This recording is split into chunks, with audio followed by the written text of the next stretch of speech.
ప్రకాశం జిల్లా కేంద్రమైనటువంటి ఒంగోలు నగరంలో Netaji colony 50వ division కిందకు వచ్చింది ఇది. ఈ కాలనీలో వీరు మా దళితులు ఎస్సీ మాల కులానికి చెందినటువంటి స్టీఫెను, ఆ తర్వాత యెహోనమ్మ, వీరికి 2 పిల్లలు. మరి రెక్కాడితే కానీ డొక్కాడనటువంటి కుటుంబం.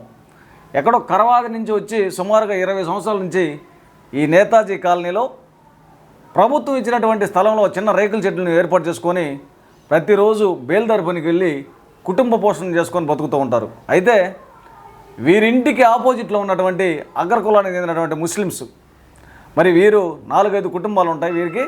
ఈ 4-5 కుటుంబాలు వీరికి ఇంటి పక్కనే పొడట్ల.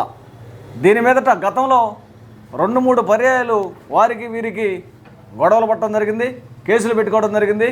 ఈ కేసులు మరి కట్టడం కూడా జరిగింది.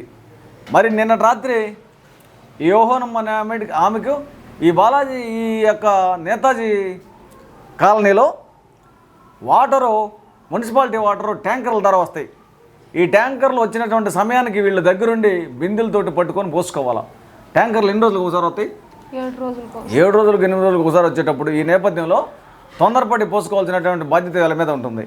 ఈ వాటర్ దగ్గర ఈ ట్రాక్టర్ డ్రైవరు ఏదో డ్రైవరుకి ఈమెకి పడక రాత్రి నీళ్ళు పట్టినటువంటి నేపథ్యంలో ఈమె నోరు జారి తిట్టడం జరిగింది. వాస్తవంగా తిట్టిన మాట వాస్తవమే, దీనికి నేను కూడా ఒప్పుకుంటాను. ఈ తిట్టినందువలన ముందుగానే పసిగట్టినటువంటి ఈ ఇళ్ళు, ఇంటి ఎదురు ఉన్నటువంటి బోళ్ళు ముందుగానే వెళ్ళి తాలూకా పోలీస్ స్టేషన్లో కేసును పెట్టడం జరిగింది.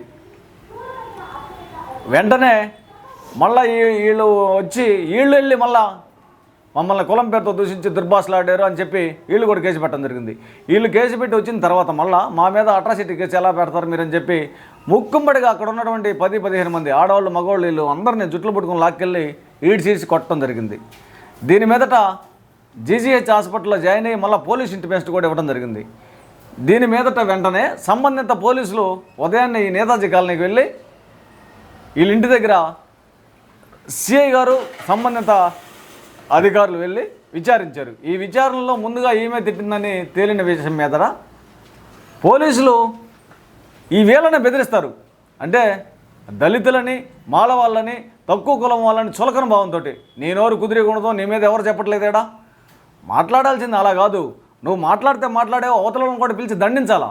ఎలా మీరు ప్రతి ఒక్కసారి గొడవలు అందరూ ఒక చోట ఉండేవాళ్ళు, మీరు జాగ్రత్తగా ఉండాలా, వాళ్ళ జోలికి పోతే అట్రాసిటీలు వస్తాయి, మీరు వాళ్ళ జోలికి పోతే మీ మీద కేసులు పడతాయని చెప్పాలా.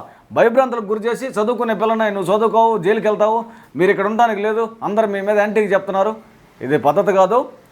పోలీసులు సంయమనం పాటించి మరి పక్షపాత ధోరణితో కాకుండా నిష్పక్షపాతంగా అక్కడ విచారించాలి. మీరు విచారించకూడదని మేము అంటలా, విచారించాలా, 1-2 సార్లు విచారించి ఖచ్చితంగా దాని మీద చర్యలు తీసుకోవాలి. కాబట్టి ఏది ఏమైనా వీళ్ళు 10 మంది కలిసి ముక్కుమ్మడి దాడి కలిసి వీళ్ళు 4గురిని కొట్టారు. కాబట్టి ఖచ్చితంగా SC/ST అత్యాచార నిరోధక చట్టం కింద కేసును కట్టాలా. ఈ కేసును కట్టాలా. వాళ్ళు ఏదైనా కంప్లైంట్ ఇచ్చుంటే అట్రాసిటీ కేసుకి కౌంటర్ కేసులు కూడా వర్తింపజేయమని మీకు తెలుసు, మాకు కూడా తెలుసు. ఫ్యూచర్లో మళ్ళా రిపీట్ కాకుండా పోలీసులు రక్షణ కల్పించాలి వీళ్ళకి. కాబట్టి మాల మహానాడు తరఫున సంబంధిత పోలీస్ అధికారులకు తెలియజేస్తున్నా, వీళ్ళకి ఈ రోజు నుంచి మీరు రక్షణ కల్పించాలి. లేకపోతే మాల మహానాడు తరఫున వచ్చి ఈ పోలీస్ స్టేషన్ ముందర ముట్టడి చేస్తామని, వీళ్ళకి న్యాయం జరిగేంత వరకు పోరాటం చేస్తానని తెలియజేస్తున్నాను.